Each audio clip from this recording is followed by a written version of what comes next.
Sou advogado, professor, e não precisa mais nada, mas eu não queria deixar de falar alguma coisa sobre o professor Simão, meu amigo, que é um dos grandes nomes da civilística hoje, com toda razão e com todos os méritos. É uma pessoa que a gente sempre lê para aprender, aprendo muito com ele. Teve um papel relevantíssimo na pandemia para falar de temas espinhosos, especialmente da revisão dos contratos. Eu lembro do professor Junqueira, que ele falava, até no texto dele sobre dignidade, ele falava que a gente tinha acabado de passar uma discussão do grupo dos quatro, ele chamava o grupo dos quatro de interesse público, ordem pública, função social e boa-fé objetiva. E agora temos que discutir a dignidade humana, porque tudo é dignidade humana. E eu lembro do professor Simão também falando isso. Agora todo mundo quer rever contrato com base em qualquer fundamento, né? É isso. E conversei com ele antes, ele falou que vai falar sobre isso. E eu quero mais uma vez aprender consigo. Professor Simão, muito obrigado, tem a palavra. Obrigado, professor João Aguirre, pelas gentis palavras. Eu hoje vou fazer um agradecimento especial às mulheres. A nossa presidente, Angélica Lúcia, esse doce de criatura, uma contratualista da área de seguros que encanta e tem esse charme especial para tirar risos da plateia, o que eu nunca tive na minha vida. Parabéns, professora Angélica. Professora Giselda, uma trajetória tão longa, que eu ainda me lembro em 2002, Código Civil Vacatio Legis, claro que eu conheci a Giselda bem antes disso, eu conheci a Giselda em 92, mas estou lembrando de 2002, caminhávamos pela rua Riachuelo, no centro, ela dizia: Simão, como é que se resolve essa sucessão do companheiro, tendo em vista a meia cota ou a cota inteira, quando ainda vigia o 1790, e aquilo virou um grupo de estudos, de um grupo de estudos, um grupo de amigos, e hoje nós temos como resultado daquelas iniciativas de debates da professora Giselda, isso que nós vivemos. E as professoras Luciana e Marília, que eu sou fã das duas, e que há tantos anos a gente convive com tantos debates, e que de repente eu vi que elas cresceram. Elas são professoras da Federal do Paraná, olha que orgulho. A gente as conheceu ainda estudando nos seus estudos de pós-graduação. E hoje são professoras, hoje já há algum tempo, da Universidade Federal do Paraná, que o professor Aarons, que também é um dos... Mas não é menina. Mas não é menina, não, sim. Não é menina, não disse que era, mas é um dos expoentes. E o Herodes também, há muitos anos, nos chamou lá para a virada de Copérnico. Lembra, Gigi? Nós fomos Tartucci lá para Curitiba, falar de sucessões, tudo. Então é muita emoção. Eu não posso falar do Zeno, porque quando eu falo do Zeno eu choro. E meu sócio, Bruno Nazar, disse que se eu chorasse, ele me interditava, eu não podia mais dar palestra. Então eu não vou estar usando, mas a doutora da Azul, eu estou com um problema no meu aplicativo, que eu não estou com acesso, eu só viajo de Azul para Portugal. Depois, se a senhora me ajudar, eu ligo no Código Civil comentado, tá? É só ajudar a entrar no aplicativo, não quero desconto, não, já comprei as passagens e tudo. Só que eu estou sem um aplicativo, é um problema tão sério isso, e o call center de vocês é uma porcaria. Eu só viajo de Azul, mas não funciona, viu? Eu estou desesperado. O call center é no Rio, mas isso é bom. Eu só viajo de Azul, depois eu vou lhe mostrar meu aplicativo. Se a senhora destravar, vai no código civil. Não destravar, não vai código nenhum. Bom, o tema que nós temos que tratar aqui é da locação de imóvel urbano. E como eu esqueci que existia esse curso, porque eu acho que eu aceitei, eu estava viajando, eu falei: não tem curso. O meu estagiário, meu assistente, falava: não, professor, só tem curso. Quando eu voltei da Europa há um mês, tem curso, não tem curso, eu acho que não tivesse. Daí eu disse: você aceitou o curso? E eu acho que eu não aceitei o curso, mas como o Tartucci não convida, ele convoca, se eu aceitei, eu não aceitei, eu cumpri. Estudei o tema e vim dar palestra do mesmo jeito. E quando eu vi que era questões relativas à locação de imóvel urbano, que eu não sugeri esse tema, não sei se foi do Nazar ou do Tartucci, eu adoro esse tema. Então foi eu não sugeri, mas eu gosto, e eu aceitei a convocação. E eu resolvi ver o que o STJ estava falando de locação, julgados mais recentes, para trazer alguma coisa para vocês bem atual, da questão contratual, à luz da jurisprudência. E aí, eu vou ver se eu passo aqui, ó, vamos ver se apertando isso aqui funciona, para não deixar o pobre Rogério descansar, mas não funciona, né? Você tem que passar aqui. Mira para lá, né, Angélica? A Angélica sabe, ó, mira para cá, mira para lá, não passa, o Rogério passa. Então, é porque o Rogério passou. A primeira questão que eu quero debater com vocês nessa tarde de hoje é uma questão curiosíssima, porque eu citei hoje na aula lá do Lago São Francisco um almoço que eu tive com o professor Junqueira e a minha orientadora, a professora Teresa Ancona Lopes, e quando se discutia, professora Giselda, a revisão contratual com base na alta do dólar, basicamente a leasing em moeda estrangeira nos anos 90.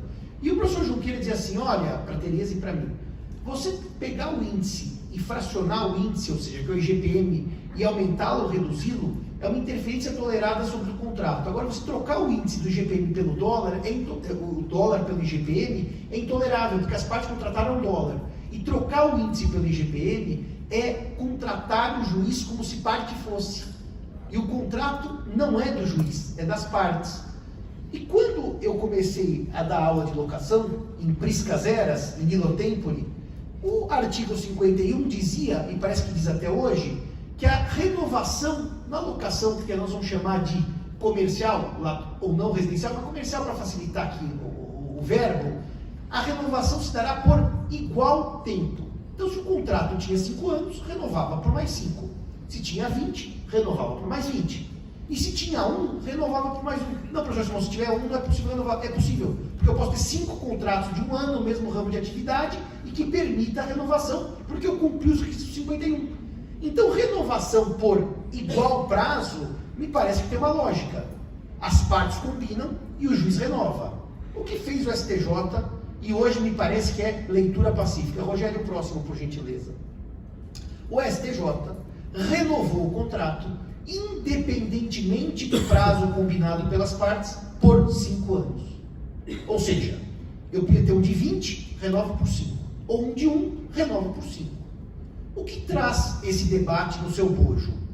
Se é renovar por igual período, é o que nós contratamos, que está sendo refirmado pela força obrigatória da lei.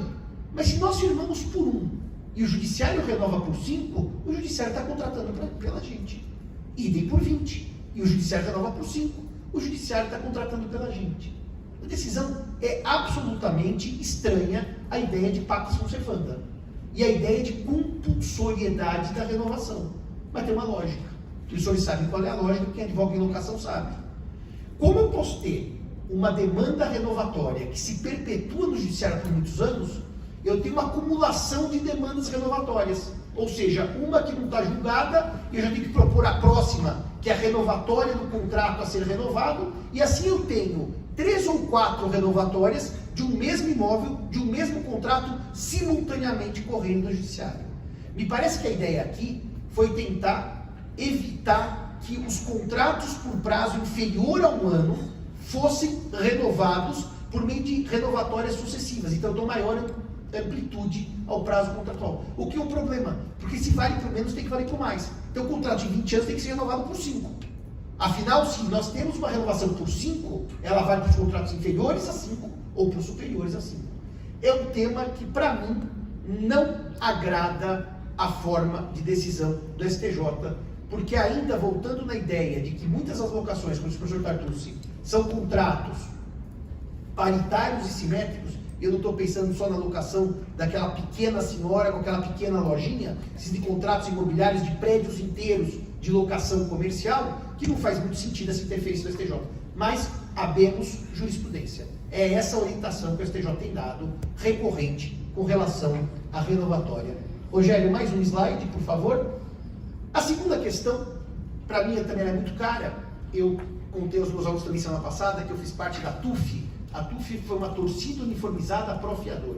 Eu era presidente honorário, porque eu sempre adorei o fiador.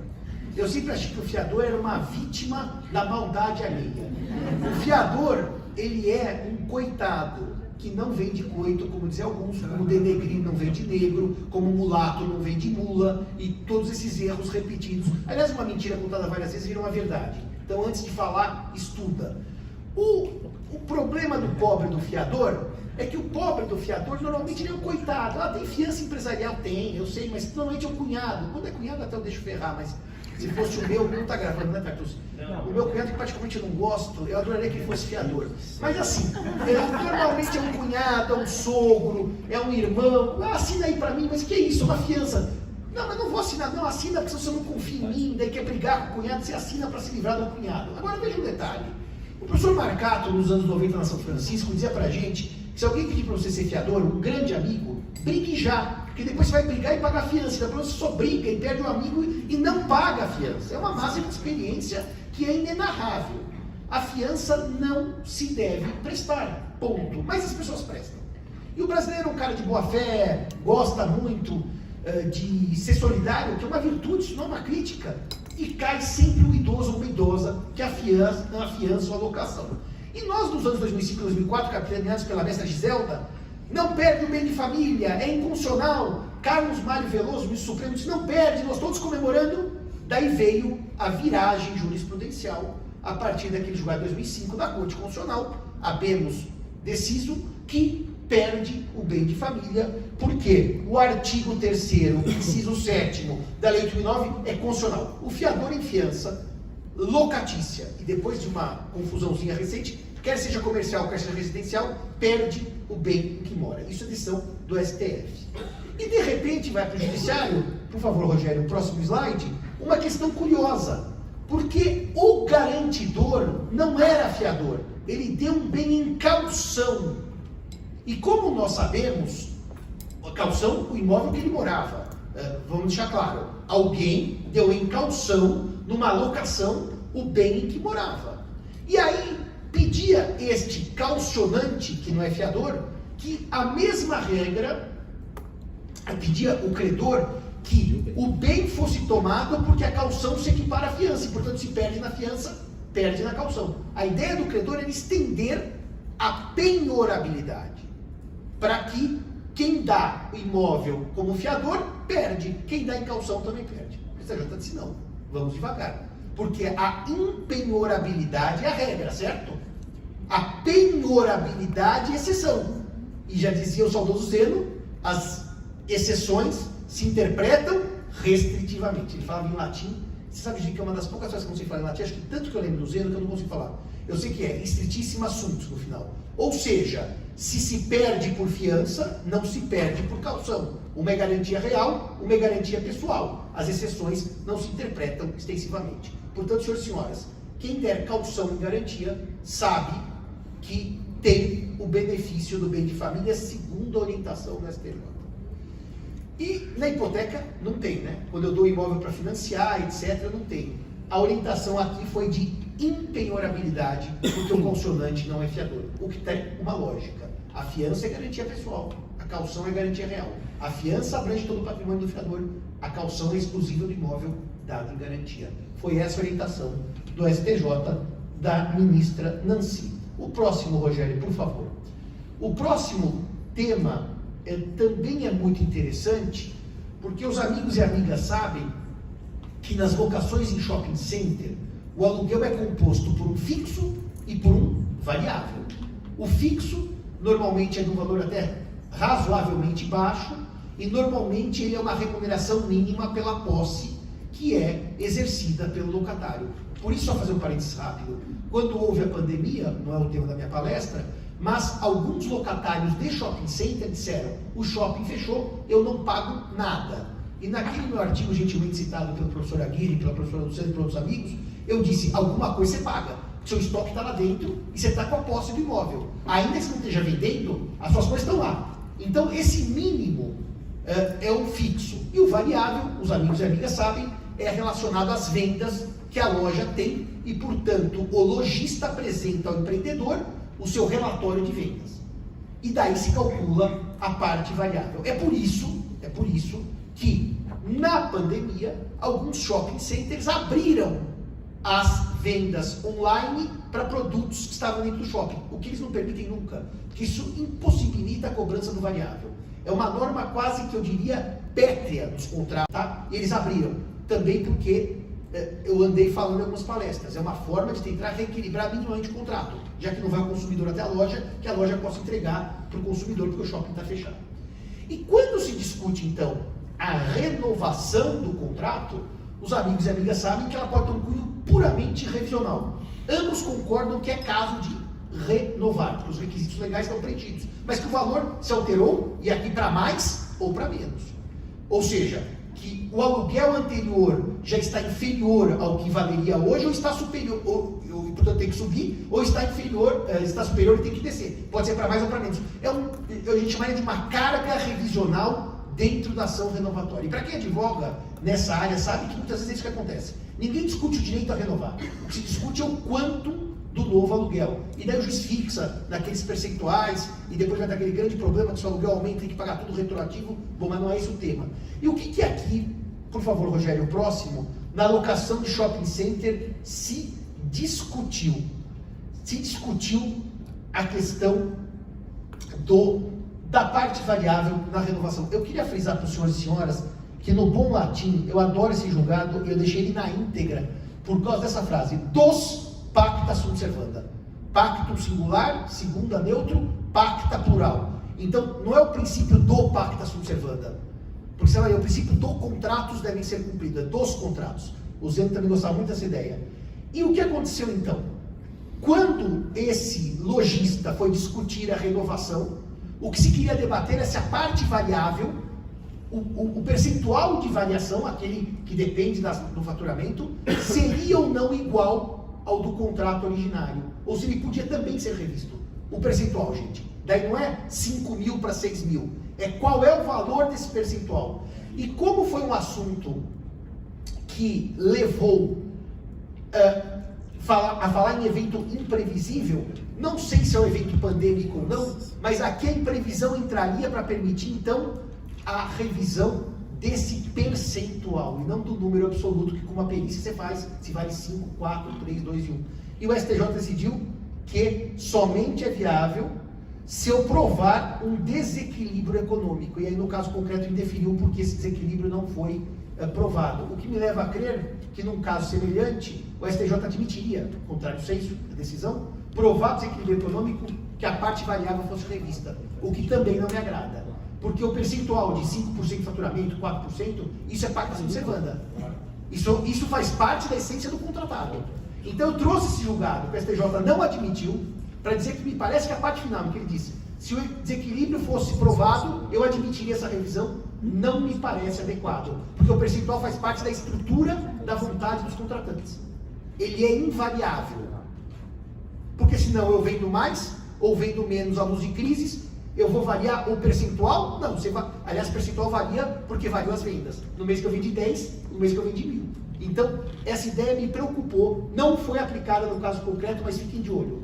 Revisional do percentual variável em shopping center é o que abriu a brecha essa decisão para a gente refletir.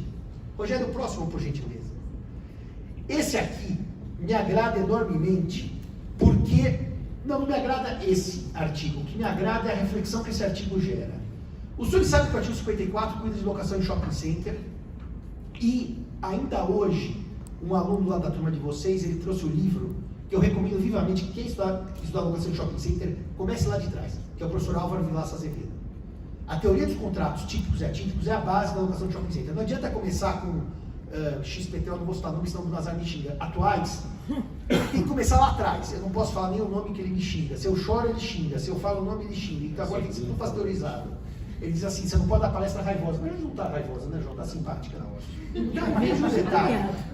Menos o cunhado. Veja um detalhe. Ah, o cunhado. Ah, mas o cunhado está em casa. Vamos evoluir. Bom, então, é verdade. Eu não posso lembrar do cunhado que estraga a palestra. Mas então, vamos evoluir aqui para dizer o seguinte, pessoal. Eu até esqueci o tema. E por que o 54 é interessante? Porque a locação de shopping center é um contrato atípico. O professor Vilaça explicou isso na fórmula de Paulo, douto des, douto facias, faço e faço des, que não precisa saber latim, mas as prestações, dar para que des, dar para que faça, e ele explicou que o shopping center só pode ser atípico. Porque claro que tem uma série de obrigações de fazer e não fazer que não são da locação. Por exemplo, fazer a vitrine de acordo com certas regras. Quando eu alugo uma casa para morar, ninguém fala, o senhor só pode usar a casa de acordo com essas regras. Aliás, professora Angélica, um dos temas que nós vamos ter estudado muito são imóveis locados por grupos que têm os mesmos interesses, idosos, artistas, etc., e que eles criam dentro da locação, não é condomínio, regras próprias de uso daquele bem, para convívio, é o co-living, exatamente isso. Mas, e o que também me parece que vai gerar um problema de acordo com a lei geral, mas isso não é o caso. Aqui, a locação de shopping center é contrato atípico. A lei menciona em 2 lugares, só por menção. E o fato de ela dar um nome não quer dizer que ela regula e disciplina na sua inteireza. A tipicidade é isso. Tipicidade, tem que explicar tudo. Se não explicou tudo, dá o nome, o contrato segue atípico. Mas é interessante, porque esse dispositivo aqui, ele fala em o locatário a cada 60 dias, as despesas podem ser cobradas do locatário podendo o locatário a cada 60 dias exigir a comprovação das despesas. Ou seja, o locatário pode no shopping center, a cada 60 dias, exigir a comprovação das despesas. E o que o locador defendia, é que se ele não pede após 60 dias, decaiu o direito de pedir. Vejam, a lei diz que ele pode a cada 60 dias pedir comprovação. O locador dizia não. Passou 60 dias, você perdeu o direito de pedido. Entenderam qual é a lógica? O que a lei não quer aqui é que a cada 30 dias ele peça. Então ele tem que ter um mínimo de 60 para pedir. Senão a cada mês ele pede. Isso é o texto frio da lei. E o STJ, Rogério, por favor, o próximo, acertadamente disse que o prazo de 60 dias não é decadencial. Não é assim, passaram 60 dias ele não pede mais as contas. O que ele não pode fazer. Ó, não se preocupe, se quiser, depois vocês mandam aqui no Instagram que eu mando os slides para todo mundo, para quem quiser os slides completos. Porque o prazo de prestação de contas é de 10 anos, ou seja, o maior prazo prescricional do Código Civil. Não é decadencial e não é de 60 dias. É uma prestação de fazer em 10 anos. Portanto, o que a lei não quer é que eu peça a comprovação em menos de 60 dias. Mas eu até 10 anos posso pedir a comprovação. O STJ, na minha visão, acertou bem essa questão do prazo, que não é decadencial. E como eu tenho 10 minutos, last but not least, o próximo slide, Rogério. Não, tem que pular esse daí que não vai dar tempo. Pula esse daí, depois você manda o material. Isso, pula mais um. E aqui nós chegamos na revisão judicial do contrato, que é o tema que o professor Nazar vai trabalhar longamente, com vários detalhes históricos, a partir de Santo Agostinho e tudo mais. Ele vai voltar, inclusive, no início era o verbo, e o verbo era Deus, que é São João. Então, eu não vou falar tudo que ele vai falar, mas vou falar uma parte que ele não vai falar, porque eu vou falar. Entenderam a lógica? Sim. Muito bem. Se eu vou falar, ele não fala, então eu vou falar. O que acontece é o seguinte: a revisão do contrato de locação foi um dos grandes temas pandêmicos. Aí ninguém tem dúvida. Ponto número 1. O mercado de locação, dados do Secov, se comportou maravilhosamente bem na pandemia.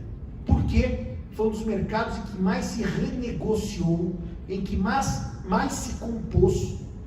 Ou seja, abre mão aqui, você abre mão lá, e portanto os assuntos que foram ao judiciário são inferiormente menores aos problemas do dia a dia que a locação enfrentou. Ou seja, o mercado locatício, isso são dados comprovados, se mostrou maduro, se mostrou bem resolvido em matéria de negociação. Então, primeiro assim, não é o caos com alguns pregos. A locação entrou em caos. Mentira. A locação se mostrou mais forte que outros contratos, como, por exemplo, o educacional, que todo mundo quis a justiça para não pagar a escola. E que as escolas talvez não tenham também negociado bem, mas isso não vem ao caso. E esse nosso código que está aqui, capitaneado pelo professor Flávio Tartucci, em que eu tenho a alegria de escrever sobre o 317, ele é citado nessa decisão. Você poderia passar, Rogério, para o próximo, eu já estou quase no final, que é a revisão do contrato de coworking. Os senhores sabem que um sistema hoje muito utilizado em termos comerciais é eu entro num imóvel que no fundo eu sou o quê? Locatário de um espaço físico que é meu e que depois eu posso locar por horas. Por exemplo, a ASP faz coworking por horas aqui na Vila Paulista. Ou eu posso locar por mais long term, que normalmente tem uma área comum onde eu posso locar uma sala de reuniões mediante reserva e um pagamento extra. Eu tenho até as máquinas de café, basta que eu leve minha própria cápsula e tomo café. Eu tenho máquina de xerox que pagando eu posso utilizá-la. Ou seja, é um contrato que há uma locação, mas há uma série de outros serviços prestados pelo coworking. E o que aconteceu na pandemia?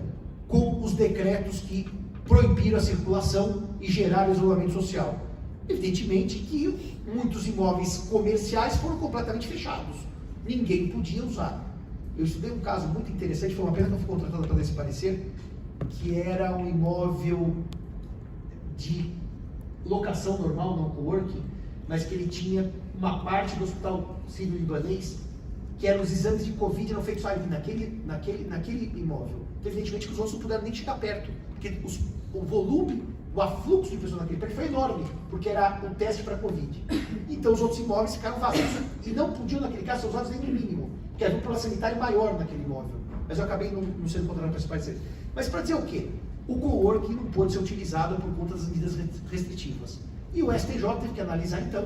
Esse é um dos 3 julgados hoje do STJ sobre a revisão, e é o único que eu vou falar, porque é pertinente à locação. se eu poderia ou não rever este contrato de coworking.